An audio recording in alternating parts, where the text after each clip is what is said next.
हरिओम और स्वागत है आप सभी का गीता ज्ञान में। अध्याय 18 के 73वें श्लोक में अर्जुन कह रहे हैं कि हे अच्युत, आपकी कृपा से मेरा मोह नष्ट हो गया है। मैंने स्मृति प्राप्त कर ली है और मैं संदेह रहित होकर स्थित हो गया हूं। अब मैं आपके वचनों का पालन करूंगा। क्योंकि भगवान ने इससे पहले पूछ लिया था कि क्या तूने एकाग्र चित्त होकर इस ज्ञान को सुना है और क्या तेरा अज्ञान रूपी जो मोह है वो नष्ट हो गया है। तो अर्जुन आंसर कर रहे और आंसर करते हुए भगवान को जो उपाधि दे रहे हैं वो कह रहे हैं, हे अच्युत। च्युत कहते हैं संस्कृत में कि जो अपने स्वरूप से हट गया हो। अच्युत कहते हैं जो अपने स्वरूप में हमेशा टिका हो, कभी भी वो अपने स्वरूप से रत्ती भर भी हिला ना हो, अर्थात लगातार उसी भाव से भावित हो रहा हो। तो भगवान को वो कह रहे हैं, आपकी कृपा से मेरा मोह नष्ट हो गया है। भगवान की कृपा होना बहुत जरूरी है और हम कृपा पात्र बन जाएं, ये भी बहुत जरूरी है। ये हमारे हाथ में नहीं। हमारी श्रद्धा जैसे जैसे बढ़ती चली जाती है, प्रभु की कृपा वैसे वैसे हमारे आसपास, हमारे अंदर, हमारे बाहर प्रकट होनी शुरू हो जाती है। तो भगवान की कृपा से जो अज्ञान रूपी मोह था वो नष्ट हो गया है। मोह क्या था अर्जुन को? कि मैं युद्ध नहीं लड़ूंगा क्योंकि ये सारे मेरे वाले हैं, ताऊ चाचा मामा फूफा गुरु सारे मेरे ही तो हैं। तो उनके प्रति जो आसक्ति थी वो पैदा हो गई, मैं कैसे मारूं इनको। एक मोह है। भगवान ने पूरा ज्ञान विकारों से ऊपर उठाने के लिए दिया है। क्योंकि विकार के साथ जब युद्ध किया जाता है, विकार के साथ जब व्यापार किया जाता है, काम किया जाता है, तो काम सबसे निचले स्तर का होता है। हम भी यदि अपने आप को आप देखें तो हमारा जो काम है, जो कार्य हम करते हैं, वो कार्य क्या केवल कार्य को कार्य समझकर करते हैं या उसके पीछे कोई विकार खड़ा होता है, या हम लोभ के कारण से काम कर रहे होते हैं कि इससे मुझे ये मिलेगा, या मोह के कारण से काम कर रहे होते हैं कि ये मेरे वालों के लिए, मेरा, मेरे वाले, मेरा और मैं वहां जुड़ा हुआ है, या कोई द्वेष के कारण से, कोई राग के कारण से, कोई भय के कारण से, किसी ना किसी कारण से, किसी ना किसी विकार से हम काम कर रहे होते हैं। तो जैसे ही कोई विकार हमारे कामों में आ जाता है वैसे ही वो काम बांधने लगता है, वो सकाम हो जाता है। विकार रहित काम, क्रोध, लोभ, मोह, ईर्ष्या, द्वेष के साथ जब कोई काम होता है, और अधिकतर देखो तो हमारे सारे कामों में कोई ना कोई विकार खड़ा ही होता है। कुछ काम हम लोभ के कारण से करते हैं तो कुछ क्रोध के कारण से करते हैं, कुछ राग के कारण से करते हैं तो कुछ द्वेष के कारण से करते हैं। कहीं ना कोई विकार हमारा खड़ा ही है। नतीजा होता है कि ये विकार जब खड़े रहते हैं तो उसकी वजह से सारे कर्म बांधने लगते हैं, और जब विकार ना हो तो कोई कर्म नहीं बांधता, अब केवल वो शुद्ध रूप से कर्म हो जाता है। अर्जुन के अंदर पहले मोह था, अब वो कह रहा है कि मेरा मोह नष्ट हो गया है, क्योंकि उसको भीतर का जो ज्ञान रूपी प्रकाश है वो अनुभव होने लगा है। जब हम बॉडी कॉन्शियसनेस में होते हैं तो मोह होता ही है, लेकिन जब बॉडी कॉन्शियसनेस से ऊपर उठकर हम अपने कॉन्शियसनेस में होते हैं, चेतन भाव में होते हैं, तो मोह नहीं होता, कोई विकार नहीं होता, कोई चीज मुझे आसक्त नहीं करती, कोई बांधती नहीं, कोई प्रभावित नहीं करती, कोई अभाव का अनुभव नहीं होता, क्योंकि मैं अपने उस भाव से अनुभव कर रहा हूं जो मेरा शुद्ध भाव है। ये विकार तो बहुत ही बाहर के हैं जो जगत से मुझे बांधे हुए हैं। तो अर्जुन को वही भाव प्रकट हुआ है। वो कह रहा है कि मेरा मोह नष्ट हो गया है, और दूसरी बात, मैंने स्मृति प्राप्त कर ली है। कैसे हो सकता है मोह नष्ट? मोह नष्ट तो तभी होगा जब देह अध्यास से ऊपर उठ गए होंगे, चित्त से ऊपर उठकर चेतना में आ गए होंगे, तभी मोह नष्ट हो सकता है, और कोई तरीका नहीं। एक ही श्लोक में दोनों बातें शामिल हैं। मैंने अपनी स्मृति को प्राप्त कर लिया है। कौन सी स्मृति?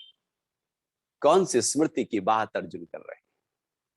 एक तो हमारी ये मेमोरी होती है, जो जगत की मेमोरी है, कि हमने कल क्या खाया था, कहां कहां धन है, क्या क्या बातें हैं, कहां कहां घूमे थे, क्या पास्ट में जो भी बीता, सब याद करते हैं। तो वो एक तो वो मेमोरी है हमारी। वो मेमोरी चित्त की मेमोरी है, जगत की मेमोरी है, देह अध्यास की मेमोरी है।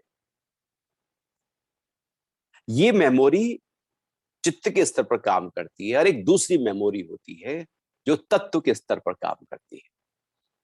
तो तत्व ज्ञान की जो मेमोरी है, अपने वास्तविक स्वरूप की जो मेमोरी है, वो स्मृति कहलाती है। अध्यात्म की स्मृति, अध्यात्म में जब स्मृति का वर्णन आता है, तो मतलब कि मैं अपने स्वरूप को याद कर लिया हूं। जो सृष्टि के आरंभ में जब हम परमात्मा से ही उत्पन्न हुए थे, और उसके बाद जगत में आ गए, और अनेक योनियों में होते होते होते होते आज यहां पर हैं, तो वो जो प्रारंभ था हमारा, उसकी जो स्मृति है, वो तो अब याद नहीं, वो तो पूरी तरह से भूल गए हैं। पता ही नहीं है कि वो कुछ था भी, लेकिन वो हमारे अंदर है। वो मेरा ही स्वरूप कहीं मेरे ही गहरे तल पर पड़ा हुआ है। जैसे व्यक्ति सो रहा हो, तो सोता हुआ व्यक्ति, उसके अंदर जीवन है, सब कुछ है, लेकिन वो अभी सो रहा है, ऊपर से सो रहा है, अंदर सब है।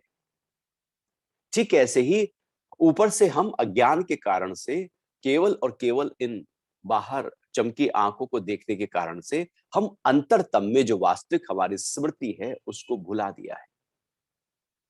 हमारे ही भीतर जो परमात्मा का अनुभव हो रहा है, वो स्मृति हमको याद नहीं। जो बिछुड़े हैं प्यारे से, भटकते दर बदर फिरते, हमारा यार है हम में, हमन को होशियारी क्या।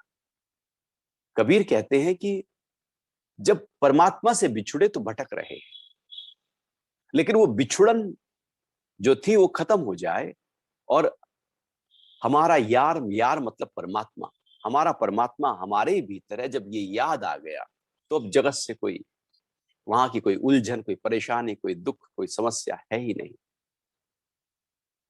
क्योंकि अब वो याद आ गया। तो अर्जुन भी कह रहे हैं कि मुझे स्मृति हो गई। स्मृति होना बहुत बड़ी बात है। पूरा अध्यात्म, पूरा ज्ञान, ध्यान, मंत्र जाप, कर्मयोग, जो भी कोई साधना हम लेकर चलते हैं, हम ध्यान में उतरते हैं, हम मंत्र का जाप करते हैं, हम ज्ञान को पूरी तरह से उसको श्रवण करते हैं, मनन करते हैं, निधिध्यासन करते हैं, उसका ध्यान करते हैं। हम कोई भी पद्धति को अपनाएं, पहुंचना कहां है? वो सारे रास्ते कहां पहुंचा रहे हैं? वो पहुंचा रहे हैं केवल मुझे अपने स्वरूप के भान तक। कि अपने को जान लो कौन है हम, बस यहीं तक पहुंचना है और कहीं नहीं पहुंचना। अर्थात अपनी याद, अपनी स्मृति, जो मैं हूं ओरिजिनली, उसको जानना है। और मैं शुद्ध बुद्ध चैतन्य आत्म तत्व, ये तत्व से जानना है।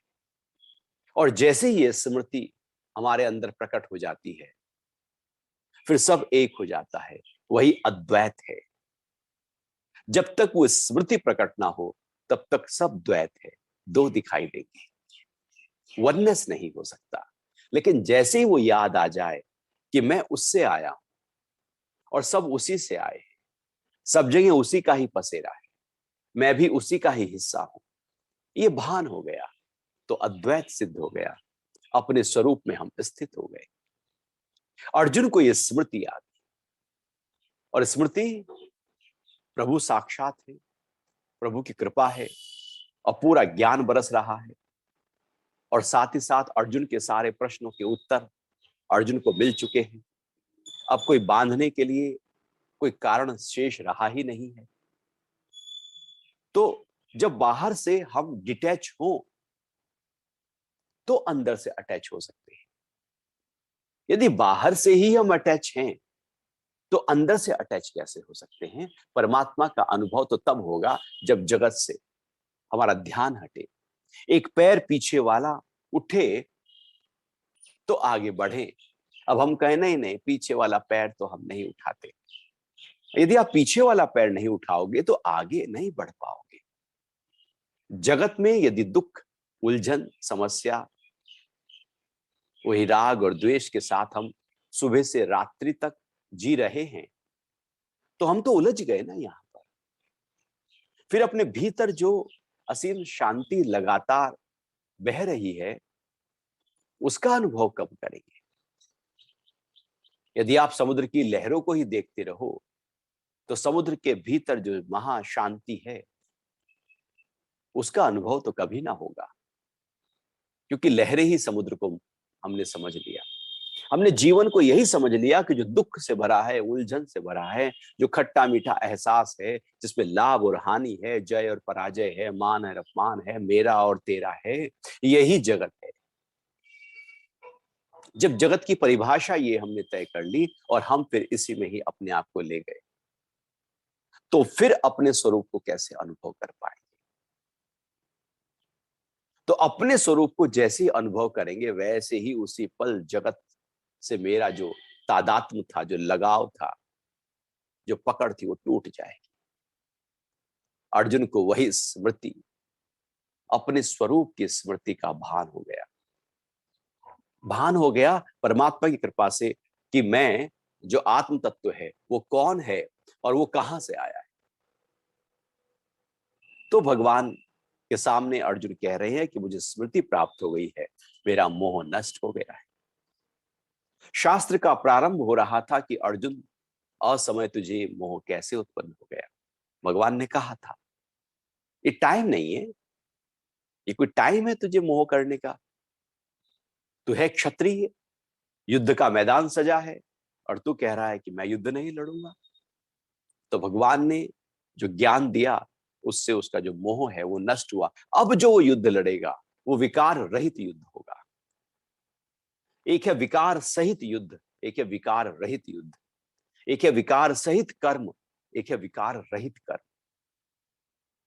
किसी क्रोध से किया गया कर्म, किसी इंटेंशन से किया गया कर्म, किसी लोभ, किसी राग से किया गया कर्म, एक है पूरी तरह से प्रेम भाव से किया गया कर्म। कर्म वही है, कर्म में कोई अंतर नहीं। लेकिन दोनों में बहुत बड़ा अंतर हो जाता है अंदर की स्थिति से। तो अब मोह नष्ट हो गया और कह रहे हैं, और मैं संदेह रहित होकर स्थित हो गया हूं। अब कोई डाउट्स नहीं, कोई संदेह नहीं है, युद्ध करूं या न करूं, संदेह नहीं है। संदेह बुद्धि के स्तर पर होता है। बुद्धि जब जगत में होती है तो संदेह देती है, बुद्धि जब आत्म भाव में होती है तो संदेह रहित होती है। अक्सर हम संदेह में जीवन जी जाते हैं। करूं ना करूं, जरूरी से जरूरी काम भी हम टालने लगते हैं। जो महत्वपूर्ण कार्य हमारे द्वारा किए जाने हैं इस जीवन में, संदेह के कारण से पोस्टपोन करते चले जाते हैं। और ये कल पे टालने की आदत संदेह को और बढ़ाती है। और ये संदेह जैसे जैसे बढ़ता चला जाता है, वैसे वैसे हमारे निर्णय कमजोर पड़ते चले जाते हैं। हम निर्णय नहीं कर पाते, हमारे निर्णय बहुत कमजोर हैं, क्योंकि संदेह खड़ा है। अर्जुन अब निर्णय करेगा कि मैं युद्ध लड़ूंगा, क्योंकि संदेह चला गया। संदेह में युद्ध करेगा भी तो फिर उल्टा होगा, फंसेगा, अटकेगा, हारेगा, उसका असर आएगा, क्योंकि डाउट्स के साथ हो रहा है। क्लैरिटी होनी चाहिए जीवन में, सारे काम बहुत ही क्लियर थॉट से होने चाहिए, डाउट्स के साथ नहीं। अक्सर हमारे अंदर बहुत ज्यादा हलचल चलती रहती है। एक छोटे से छोटे काम में भी हम कहते हैं कि करूं या न करूं। थाली में 4 सब्जी खड़ी सजी हो और हम कहें, हम तो यही सोचने लगते हैं कि ये वाला खा पहले ये या पहले ये। एक उलझन हमारे अंतरतम में है। ये उलझन हमें कहीं नहीं पहुंचाती, हमारे निर्णयों को कमजोर कर देती है। और जो व्यक्ति निर्णय नहीं ले सकता, उससे कमजोर कोई और हो नहीं सकता। कमजोरी क्या है? निर्णय न लेना ही कमजोरी है। निर्णय लेना चाहिए जीवन में। छोटे छोटे निर्णय, बड़े से बड़े निर्णय लेने चाहिए, और एकदम गलत हो जाएं, लेकिन निर्णय लेना चाहिए। इस डर से कि गलत ना हो जाए आप निर्णय ही ना लो, तो जीवन में कुछ भी कार्य हो नहीं सकता। निर्णय गलत होंगे तो कोई बात नहीं, फिर आगे सही हो जाएगी। निर्णय लेकर ही निर्णयों में मजबूती और प्रखरता आती है। बिना निर्णय लिए हुए कैसे प्रखरता आए? युद्ध लड़ने से ही युद्ध कौशलता आती है। डॉक्टर जब डॉक्टरी शुरू करता है तो ही उसमें वो पारंगत और हासिल करता है। इंजीनियर जब वो काम करना शुरू करता है तो और बेहतर बेहतर होने लगता है। कर्म करते करते ही हम बेहतर हो सकते हैं। निर्णय ले लेकर ही हम बेहतर निर्णयों को दे सकते हैं। और हम कहें कि नहीं, जब तक बेहतर निर्णय नहीं होगा, मैं निर्णय लूंगा ही नहीं, फिर तो हम कभी निर्णय नहीं ले पाएंगे, क्योंकि वो बेहतर तब होगा जब निर्णय हम ले चुके होंगे।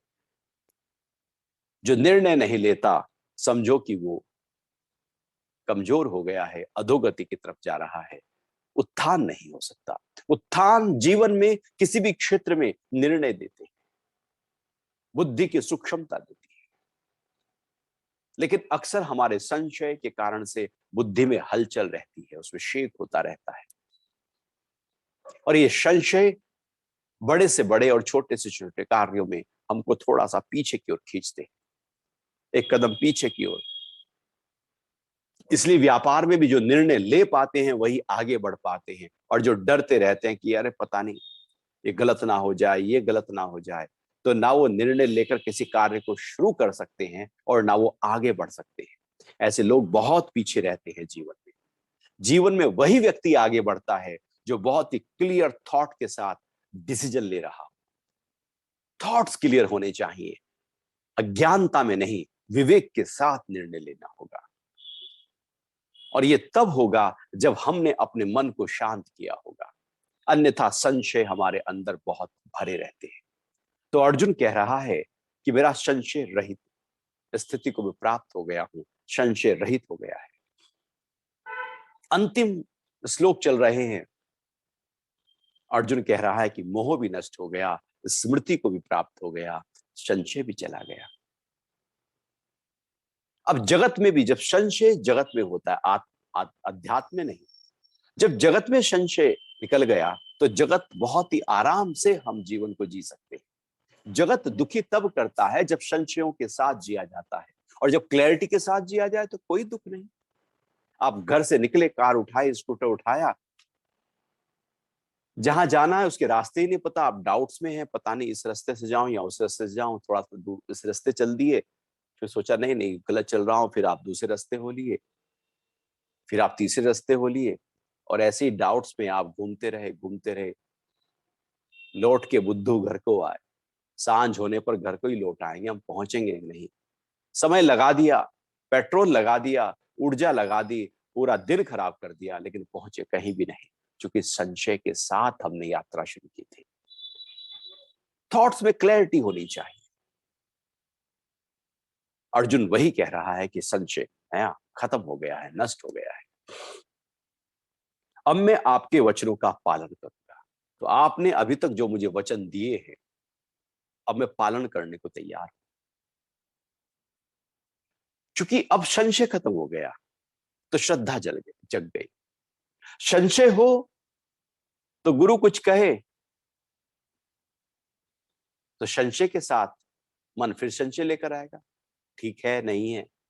वो कह रहा है कि संशय नष्ट हो गया है, तो जैसे आपने कहा, जो जो कहा, जिस जिस क्रम से कहा, मैं वैसे ही उसका पालन करना शुरू कर दूंगा। क्योंकि आप जिस ऊंची स्थिति से कह रहे हैं, कुछ गलत हो ही नहीं सकता। मैं अभी तक जान नहीं पा रहा था कि आप किस स्थिति से कह रहे हैं।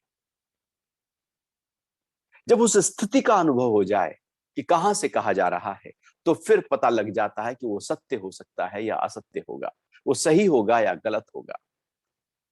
अर्जुन अब समझ गए हैं, क्योंकि उसको स्मृति का भान हो गया है स्वरूप का, इसलिए कह रहे हैं कि अब मैं वचनों का पालन करूंगा। इस तरह से यह श्लोक यहां पर पूर्ण होता है, और एक तरह से अर्जुन और भगवान का जो संवाद है, वो यहीं पर पूरा भी हो जाता है। अब यह जो संवाद है, ये हो रहा है भगवान के बीच में और अर्जुन के बीच में, लेकिन कोई और भी है जिसको सुन रहा है। जैसे कोई लाइव टेलीकास्ट हो रहा, संजय सुन रहे हैं, देख रहे हैं, और धृतराष्ट्र को वर्णन कर रहे हैं, बता रहे हैं। क्योंकि वहां पर अर्जुन ने डिक्लेयर कर दिया, मुझे स्मृति का भान हो गया, मोह नष्ट हो गया, आपके वचनों का पालन करूंगा, अर्थात युद्ध करने के लिए सज्ज हूं, तैयार हूं। आपने कहा, मैं मान लिया। अब संजय बीच में आते हैं और 74वां श्लोक, संजय बोले, हे राजन, इस प्रकार मैंने वासुदेव और महात्मा अर्जुन के अद्भुत रहस्यमय संवाद को सुना है, जिससे मुझे रोमांच हो गया है। संजय बोले, हे राजन, मैंने वासुदेव और पार्थ के अद्भुत रहस्यमय संवाद को सुना। वासुदेव और पार्थ, बहुत ही संबोधन में बहुत कुछ आ जाता है। यहां पर वो कृष्ण नहीं कह रहे, वासुदेव कह रहे हैं। यहां वो अर्जुन नहीं कह रहे, पार्थ कह रहे हैं। वासुदेव का मतलब होता है जो कण कण में बस गया है, जिसका वास हर जगह पर है, जो हर जगह वासा हुआ है, स्थित है, वही वासुदेव है। और पार्थ का मतलब होता है जीव, जो जगत के साथ अपने आप को तादात्म्य में स्थापित किए हुए है, जगत में आसक्त है। एक जीव है जो जगत में आसक्त है, और एक परम तत्व है जो सब जगह विद्यमान है। तो भगवान श्री कृष्ण वासुदेव हैं। आज इस ज्ञान के माध्यम से मैं उसको जान पाया हूं, समझ पाया हूं कि वो वासुदेव हैं। और अर्जुन को मैं जान पाया हूं कि वो जीव के रूप में रहकर पूरी इस संवाद की क्रिया को कर रहे थे। वो आसक्त थे, मोहित थे। तो वो पार्थ है। पार्थ और वासुदेव, आत्मा और मन। मन का मतलब होता है उलझा हुआ, जगत में उलझा हुआ। आप यदि अपने मन को देखें तो मन में तो सब जगत भरा पड़ा है। सुबह उठने से रात सोने, रात सोने से लेकर सुबह उठने तक स्वप्न भी सारे जगत के ही तो होते हैं। दिन भी जगत के साथ चित्त और हमारा मन भरा रहता है, रात भर भी वही भरा रहता है। मन का मतलब जगत होता है, और जगत नहीं तो मन भी नहीं रहता, और मन ही बांध लेता है हमको। मन एव मनुष्याणाम कारणम बंध मोक्षयो, ये मन ही बंधन का कारण है और मन ही मुक्ति का कारण है। ये मन अर्जुन है और भगवान श्री कृष्ण हमारी आत्मा है। संवाद हो रहा है मन का और आत्मा का, संवाद हो रहा है आसक्त और अनासक्त भाव का, संवाद हो रहा है घट घट वासी और जो देह अध्यासी है उसका, संवाद हो रहा है एक मोहित व्यक्ति का उसके साथ जो कभी मोह जिसको छुआ ही नहीं है। संवाद, यह संवाद ज्ञान से भरा हुआ, और अर्जुन के जो प्रश्न हैं वही मानव जाति में आज तक के सारे प्रश्न जो हो सकते हैं सबको समाहित कर दिया गया है। उस प्यास को बुझाने के लिए, उस अध्यात्म के लिए जो भी प्रश्न हो सकते हैं वो अर्जुन द्वारा पूछे गए हैं, और भगवान ने उनका जो उत्तर दिया है वो सार्वभौम है, सार्वकालिक है। हर काल में जू का त्यों वही उतना ही वैसा ही है जैसा 5,500 साल पहले था, क्योंकि वो काल से परे है। ऐसा नहीं कि समय बीतेगा तो मोबाइल एक डिवाइस है, वो आउटडेटेड हो जाएगा। जो व्यक्ति ने बनाया वो सब आउटडेटेड हो जाएगा। जगत में सब परिवर्तनशील है, यहां सब बदल रहा है, लेकिन जो परमात्मा है और उसका जो ज्ञान है वो जू का त्यों खड़ा रहता है, वो कभी नहीं बदलता। आदमी आते हैं जाते हैं, लेकिन उसके विकार तो जू के त्यों खड़े हैं। विकार जैसे छोटे बच्चे हैं, स्कूल में शैतानियां करते हैं ना, तो हमको याद है 1992 में जब हम गुरुकुल विद्यालय में हम योग कराने बच्चों को सुबह के सुबह 5 बजे जाते, तो छोटे बच्चे वहां पर जाकर देखते एक बड़ा हॉल है, और हमारे साथ वार्डन, क्योंकि बच्चों को सुबह उठाना होता है 5 बजे, योग का मतलब है कि थोड़ा पहले बच्चे उठ जाएं। तो जब वहां पहुंचते गुरुकुल में, तो अब मैं भी कभी उनके साथ चला तो देखा तो वहां पर बेड पे कोई बच्चे ही नहीं है। अब बेड पे भी बच्चे नहीं है, और हम जहां पर योगा हॉल है वहां पर भी बच्चे नहीं है। बच्चे कहाँ है? तो वार्डन मुझको बोलते हैं, देखो मैं दिखाता हूँ बच्चे कहाँ है। वो झुके नीचे और सारे के सारे बच्चे बेड के नीचे, वो छुपे हुए हैं नीचे। तो मैंने कहा, ये तुम, आपको कैसे पता बच्चे यहाँ हैं? कहने लगे, मैं तो न जाने कितने दसियों साल से देख रहा हूं, जब से मैं यहाँ हूं मैं यही देख रहा हूं, बच्चे आते हैं चले जाते हैं, बच्चे बदल जाते हैं लेकिन उनका स्वभाव जू का त्यों रहता है, वो नहीं बदलता, वो जू का त्यों है। ऐसे ही मनुष्य आते हैं चले जाते हैं, लेकिन उनके विकार जू के त्यों खड़े रहते हैं, वो कभी नहीं बदलते। वो जो ज्ञान है परमात्मा का, वो जू का त्यों है। तो अर्जुन जीव हैं, यहां पर पार्थ हैं, और भगवान श्री कृष्ण वासुदेव हैं। संजय ने बहुत ही दिव्यता के साथ में इन शब्दों का प्रयोग किया है, बहुत ही बुद्धिमत्ता और ज्ञान, क्योंकि संजय को भी ज्ञान प्राप्त हो रहा है। संजय भी व्यास जी की कृपा के पात्र बने हुए हैं, और वो देख रहे हैं इस ज्ञान को, और वो कह रहे हैं कि इस अद्भुत रहस्यमय संवाद को मैंने सुना है, जिससे मुझे रोमांच हो रहा है।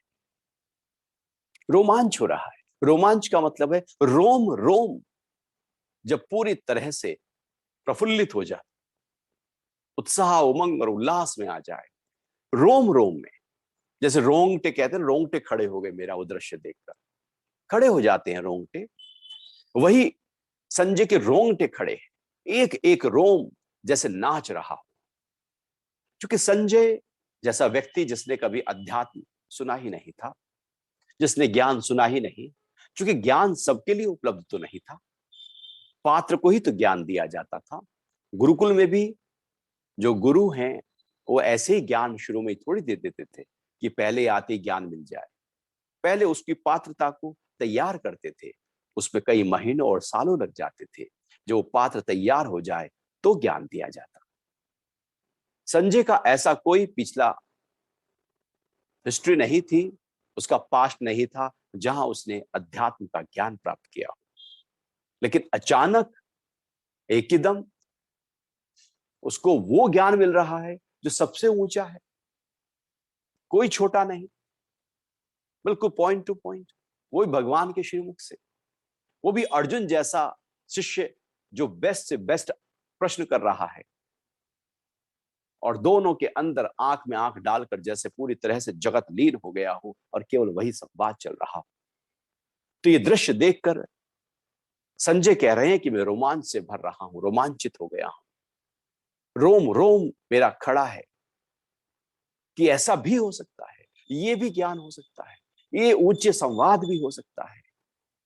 क्योंकि संजय ने भी देखे थे भगवान के अद्भुत विराट स्वरूप को। संजय ने भी देखा था अर्जुन के उस मोह से भरे हुए भाव को, जब वो सिर झुकाकर बैठा था और शुरू में कहा था कि हे भगवान मेरे रथ को दोनों सेनाओं के बीच पे ले चलो। तो भगवान जो वासुदेव हैं वो अर्जुन की बात मानते हुए दोनों सेनाओं के बीच में रथ ले आते हैं। किस तरह से अर्जुन की बात पहले भगवान मान रहे हैं और बाद में भगवान की बात अर्जुन मान रहा है। क्या दृश्य है, क्या अनूठा दृश्य है। जब कभी भी आत्मज्ञान न सुना हो किसी ने, आप पहले ही दिन उसको ज्ञान जब कुछ बताना शुरू करो तो वो एकदम अट्रैक्ट हो जाता है, आकर्षित हो जाता है, क्योंकि इसमें चुंबकीय शक्ति है। ये ज्ञान ही ऐसा है जो आकर्षित हुए बिना व्यक्ति रह नहीं सकता, क्योंकि ये उसका अपना निजी अंदर से चाहना है। अंदर से हर व्यक्ति चाहता है कि ये मुझे मिले, और इसी चाहना के कारण से हम भटक रहे हैं। ये इधर से उधर, उधर से इधर, हम कुछ ना कुछ जीवन भर जो भटक रहे हैं, ये सुख और वो सुख, वो केवल और केवल कुछ और नहीं, अपने इसी ही स्वरूप को पाने के लिए भटक रहे हैं। संजय को अचानक मिल गया, चाहा भी नहीं था, सोचा भी नहीं था, कल्पना में भी नहीं था, लेकिन जब मिला है तो जो मिला है उससे ऊंचा कुछ हो नहीं सकता। और फिर 75वें श्लोक में संजय आगे कह रहे हैं कि व्यास जी की कृपा से दिव्य दृष्टि पाकर मैंने इस परम गोपनीय योग को साक्षात स्वयं योगेश्वर श्री कृष्ण द्वारा अर्जुन को कहते हुए सुना है। अब संजय कह रहे हैं, अब वो धन्यवाद कर रहे हैं, धन्यवाद कर रहे हैं। युद्ध से पहले जब व्यास जी ने कहा धृतराष्ट्र को कि मैं तुमको दिव्य दृष्टि देता हूं, तुम बैठकर यहीं से देख लेना, क्योंकि धृतराष्ट्र ने कहा था मैं कैसे देखूंगा, मुझे कैसे पता लगेगा, कि तुम यहीं बैठे बैठे देख सकते हो। तो धृतराष्ट्र ने मना कर दिया था कि मैं देख ना पाऊंगा अपने ही पुत्रों को मरते हुए। तब संजय को महर्षि वेदव्यास जी ने दिव्य दृष्टि प्रदान की। दिव्य दृष्टि एक ऐसी दृष्टि कि जो आंख, ये जो आंखें हैं, इनका एक दायरा है। जब भी कोई ऑब्जेक्ट सामने आता है, जब भी कोई पदार्थ या कुछ भी रुकावट सामने आती है, तो उसके पीछे का नहीं देख सकते। जैसे आज आप घर बैठे हुए क्रिकेट मैच देख रहे हैं, सैटेलाइट से टेलीकास्ट होता है, ये तो स्थूल है। ठीक ऐसे ही हमारी आंखों में, हमारे कान में, हमारी नाक में, हमारी इंद्रियों में अपार शक्तियां निहित हैं। अभी इन शक्तियों को हमने छोटा किया हुआ है, सीमाओं में बांधा हुआ है। कुछ लोग ऐसे होते हैं जिनकी ये शक्तियां धीरे धीरे बढ़ती चली जाती हैं, बहुत बढ़ती चली जाती हैं, और बहुत दूर तक का वो देखने लगते हैं, बहुत दूर तक का वो सुनने लगते हैं। बहुत कहीं कोई आवाज हो रही है, ऐसे बहुत सारे उदाहरण आते हैं कि वो कान धरती के पास लगाते हैं और सुन लेते हैं कि कोसों दूर घोड़े चले आ रहे हैं। इतने कान की शक्ति बेहतर होने लगती है। ऐसी गंध है, बहुत दूर कोई सुगंध हो, दुर्गंध हो, वो एकदम अनुभव होने लगती है। क्योंकि इंद्रियों की शक्ति, हम विलक्षण प्रतिभाओं के साथ उत्पन्न हुए हैं, लेकिन हमने अपनी इंद्रियों को सीमाओं में बांधा है। इनकी शक्तियां अपार हैं, अनंत कितने भी विस्तारित की जा सकती हैं। जिसका जीता जागता उदाहरण संजय को दिव्य दृष्टि प्रदान हुई कि एक जगह पर बैठकर दूसरी जगह का वो देख पा रहा है, एक देश में बैठकर दूसरे देश का वो देख पा रहा है। तो हमारे साथ हमारी इंद्रियों में ये सारी शक्तियां निहित हैं, लेकिन आवश्यकता है इन इंद्रियों की शक्ति को विस्तार देने की, जिसको महर्षि पतंजलि विभूतियां कहते हैं, सिद्धियां कहते हैं। कैसे हम दूर की चीजों को देख सकते हैं, सुन सकते हैं, वो जो साधना है, वो साधना एकदम जैसे कैप्सूल में महर्षि वेदव्यास जी ने संजय को दे दी और कहा अब तुम यहां बैठे बैठे देख भी सकते हो और सुन भी सकते हो। देखने की क्रिया भी होगी, मतलब इंद्रियों में इतनी शक्ति आ गई थी कि देखने की क्रिया भी होगी तो सुनने की क्रिया भी होगी। दो चीजें, केवल देखना हो सुनना ना हो तो केवल सुनना, कान की शक्ति बढ़ जाए और देखने की शक्ति ना बढ़े, अर्थात दोनों दिव्य दृष्टि, वहां पर दिव्य चक्षु भी हैं तो दिव्य कान भी है, सुनने की क्रिया भी है, तो प्राप्त हुई है। तो संजय अब नतमस्तक हैं, वो थैंक्स कर रहे हैं, धन्यवाद कर रहे हैं वेदव्यास जी का, शुक्राना गा रहे हैं वेदव्यास जी का कि उनकी कृपा से, यदि वो कृपा ना देते तो कैसे मैं इस ज्ञान को, इस दृश्य को, वो दृश्य जिसमें स्वयं भगवान है और अर्जुन के बीच का संवाद हो रहा है, ना उसको मैं देख पाता, ना मैं सुन पाता। व्यास जी की कृपा से दिव्य दृष्टि पाकर मैंने इस परम गोपनीय योग को साक्षात स्वयं योगेश्वर श्री कृष्ण द्वारा अर्जुन को कहते हुए सुना है।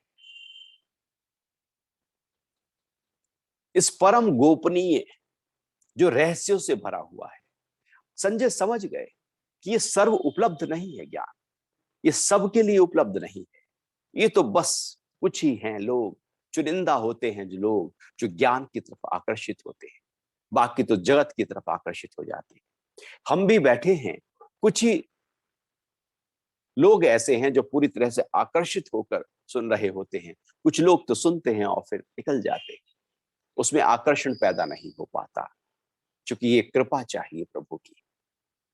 तो ये रहस्यमय ज्ञान मैंने खुद योगेश्वर श्री कृष्ण से, अब भगवान को यहां पर पहले वासुदेव कहा, अब योगेश्वर की उपाधि दे रहे हैं। योग का ईश्वर यदि कोई है तो वो श्री कृष्ण है। 18 अध्याय हैं गीता में, हर अध्याय का नाम किसी ना किसी योग से जुड़ा हुआ है। हर अध्याय, जहां पर सबसे पहले अध्याय का नाम अर्जुन विषाद योग है, दूसरे अध्याय का नाम सांख्य योग है, कर्म योग है, ज्ञान कर्म संन्यास योग है, कर्म संन्यास योग है, आत्म संयम योग है, ज्ञान विज्ञान योग, अक्षर ब्रह्म योग, राज विद्या राजगुह्य योग, विभूति योग, विश्व रूप दर्शन योग, भक्ति योग, क्षेत्र क्षेत्रज्ञ विभाग योग, गुणत्रय विभाग योग, पुरुषोत्तम योग। इस तरह से हर अध्याय किसी ना किसी योग के साथ जुड़ा हुआ है, अर्थात हर अध्याय योग ही है। तो जिसने केवल और केवल योग का उपदेश दिया है वही तो योगेश्वर है। तो भगवान श्री कृष्ण जो योगेश्वर हैं, उनके मुख से साक्षात मैंने अर्जुन को कहते हुए सुना है। धन्यवाद है महर्षि व्यास जी का। तो इस तरह से संजय लगातार थैंक्स कर रहे हैं, और ये आगे 3 श्लोक इसमें अभी और बाकी हैं, जहां पर संजय फिर आगे अपनी ही बात को रख रहे। इस तरह से ये गीता का जो ज्ञान है वो हमारे जीवन में धीरे धीरे धीरे धीरे उतरता जाए और हम अपने जीवन की इस यात्रा को सुखद, सरल और सहज करते जाएं, दुख से ऊपर उठ जाएं, मोह से ऊपर उठ जाएं, उलझनों से ऊपर उठ जाएं और एक आनंद के साथ, शांत स्वरूप के साथ, शांत भाव के साथ, संशय रहित होकर जीवन को जब जिएंगे तो वास्तविकता में जो जीवन है वो बहुत ही ऊंचे स्तर का होगा। अन्यथा तो हम उलझे हैं, सुबह से लेकर रात तक निराश रहते हैं, उदास रहते हैं, हताश रहते हैं, दुखी रहते हैं, खोए खोए रहते हैं, सब होते हुए भी परेशान से रहते हैं, क्योंकि जो वास्तविक रस चखना है इस जीवन में वो चखा नहीं। बाकी बाहर तो नीरस है सारा, रस तो भीतर है, बाहर तो नीरसता है। नीरसता में कभी भी आनंद नहीं आता, इसलिए ज्ञान जीवन में रस भर देगा। इस ज्ञान के साथ जब हम जीवन को जीना शुरू करते हैं तो जीवन को नए नजरिए से देखते हैं। एक एक क्षण, एक एक पल, एक एक पदार्थ और प्रकृति के एक एक परिवर्तन को हम साक्षी होकर देखते रहते हैं, उसका हिस्सा नहीं बनते। आगे की चर्चा हम अगले सत्संग में करेंगे। अभी समय हुआ है थोड़ा सा अभ्यास कर लेते हैं, हाथ पैर को खोल लेते हैं। हम बैठे हैं आराम से, दोनों हाथों को सामने सीधा करें और कस कर मुट्ठियों को बांधें, ऐसे टाइट कर, और फिर पूरा खोलें। पूरा कस कर मुट्ठियां बांधें और पूरा खोलें, फिर बांधें और फिर खोलें। बार बार कस कर मुट्ठियों को बांध रहे हैं और खोल रहे हैं। इस बार मुट्ठियां बांध कर जरा कलाइयों को घुमाएं गोल गोल। लगातार अपनी कलाइयों को गोल गोल घुमाते हुए टाइट करके घुमाना, और फिर बदल कर भी टाइट करके गोल गोल घुमा रहे हैं। हाथ को सीधा किया हुआ है, हाथ टाइट करें और लाएं अपने कंधों की तरफ, और फिर धीरे से वापस, फिर से अपनी तरफ टाइट करके ले आना, और फिर वापस पूरा टाइट, फिर से टाइट, और फिर वापस। छोड़ दीजिएगा, हाथों को नीचे ले आए, खड़े हो जाएंगे और खड़े होकर जरा कंधों को घुमाएं, पूरा ऊपर पीछे नीचे आगे।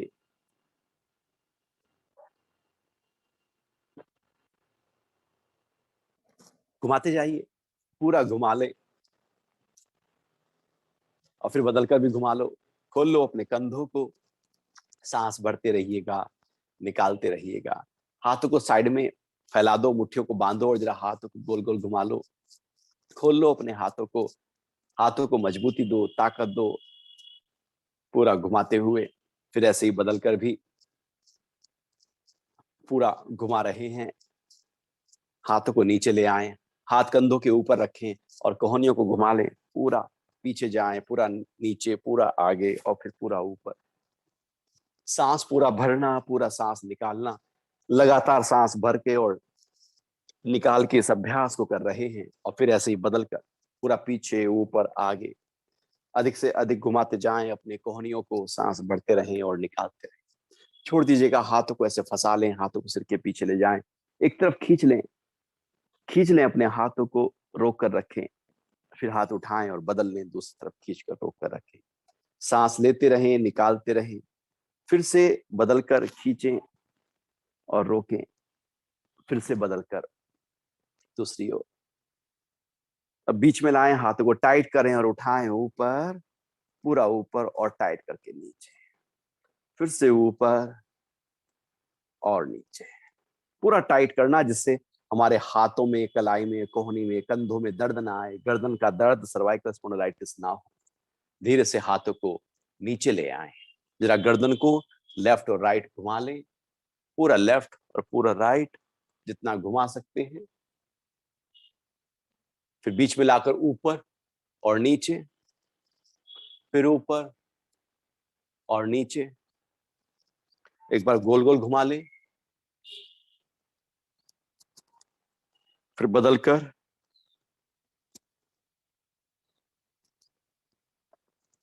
छोड़ दीजिएगा। आंखों से ऊपर की तरफ देखें, जितना ऊपर देख सकते हैं, फिर नीचे की तरफ देखें, जितना नीचे देख सकते हैं, फिर ऊपर और नीचे, फिर से ऊपर और नीचे, पूरा लेफ्ट साइड में और फिर पूरा राइट साइड। फिर से लेफ्ट और राइट। नासिका के बिल्कुल अगले हिस्से पर देखो, नासिकाग्र दृष्टि कहते हैं।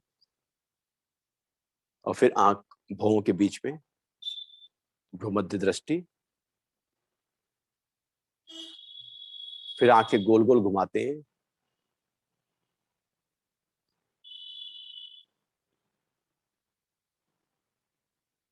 फिर बदलकर भी।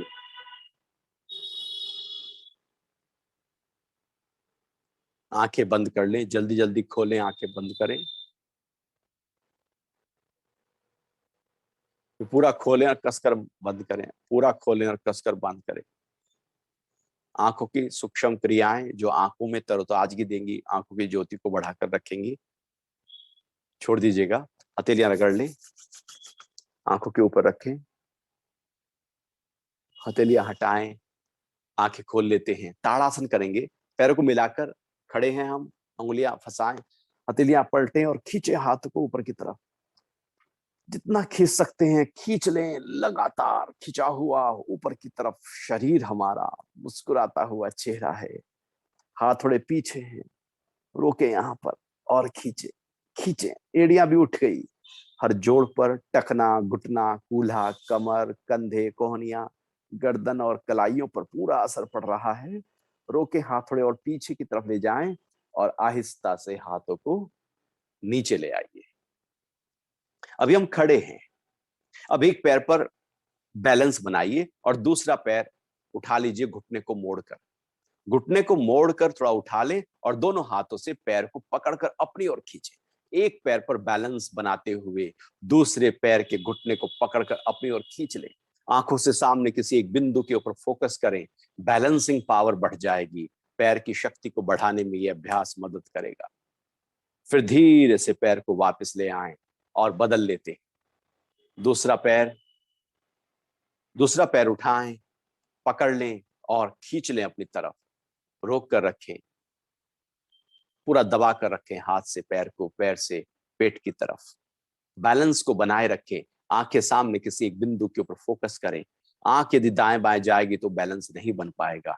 शरीर का संतुलन हमारी आंखों के संतुलन के ऊपर, स्थिरता के ऊपर निर्भर करने लगता है। धीरे से वापस चलिए बैठ जाएंगे आराम से। कमर सीधी, गर्दन सीधी। करते हैं अनुलोम विलोम प्राणायाम का अभ्यास। सीधे हाथ की प्राणायाम मुद्रा नाक पर ले जाएं, राइट नोस्ट्रल को बंद करें। लेफ्ट से श्वास निकालते हैं बाहर,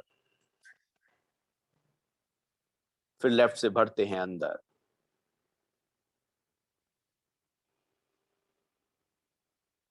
और राइट से निकाल दें। फिर राइट से भर लें,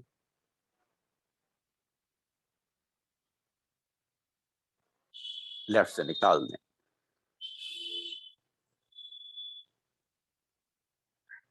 लेफ्ट से भर लें,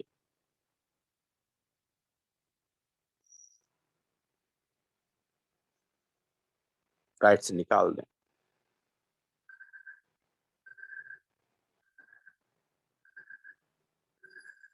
धीरे धीरे भरते हुए और निकालते हुए।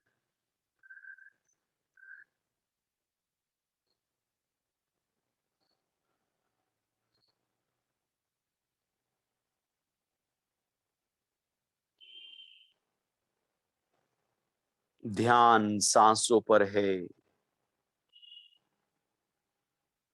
सांस आ रहा है, जा रहा है।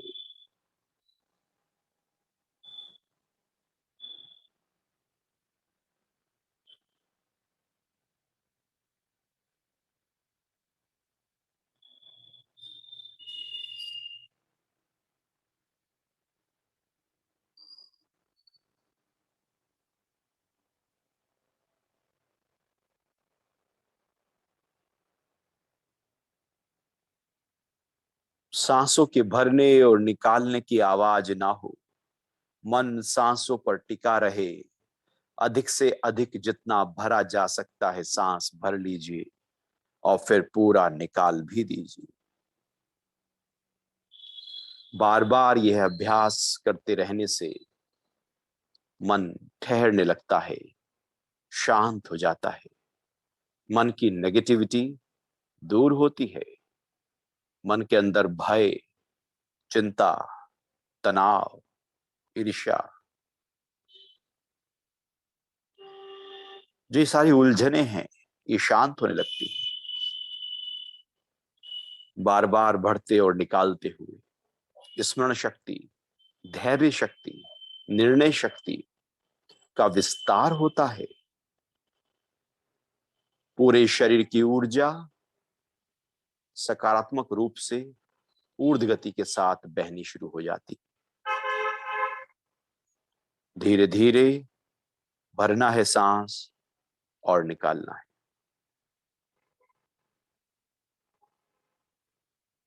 पूरा भरते हुए, पूरा निकालते हुए।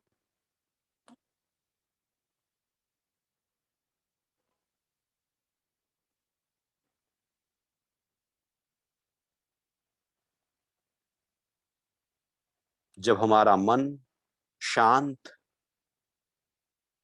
प्रसन्न और उत्साह से भरा होता है, तब शरीर का स्वास्थ्य और बेहतर तरीके से निखर कर आ जाता है। फिर शरीर में बीमारियां जल्दी से नहीं आती। बार बार सांस को भरना और निकालना हो रहा है। अंत में राइट से भरकर लेफ्ट से श्वास निकाल दें। हाथ नीचे ले आएं, आंखें बंद हैं, शांत भाव है, बैठे हैं ध्यानस्थ होकर।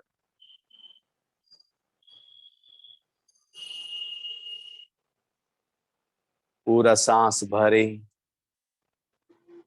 और पूरा सांस निकालें। अधिक से अधिक श्वास भर रहे हैं और फिर श्वास पूरा निकाल दें। करते हैं ओम का जाप। पूरा श्वास भर लीजिएगा। ओ